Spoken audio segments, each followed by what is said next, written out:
School children burying their classmates shot by the regime.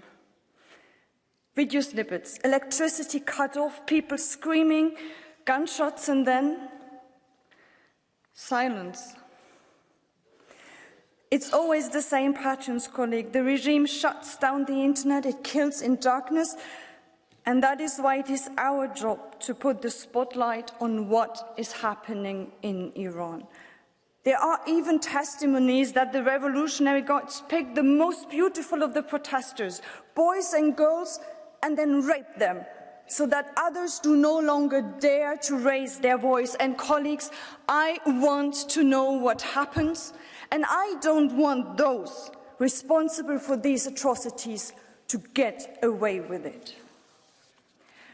This Thursday, so the day after tomorrow, the UN Human Rights Council will hold its first ever special session on Iran, and it will vote on the establishment of an independent fact-finding mission. Colleagues, this is a key vote. We have to document the atrocities, we have to fight impunity, and I want us to make sure that it's the broadest possible majority coming out of this special session.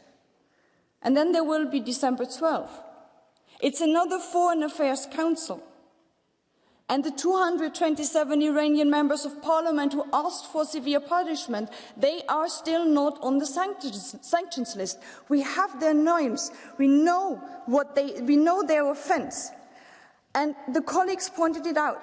How much more does need to happen before we finally put the whole Revolutionary Guard on the sanctions list? And maybe someone can send this message to Mr. Borrell, because once again he's not showing up in this debate.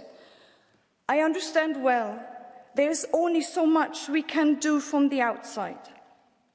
But that is why it is needed that we fully dedicate ourselves to doing just so much.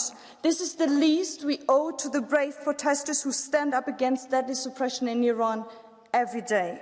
Colleagues, our attention and our determination are the best protection we can give to them, and that is what we should do with all the energy we have.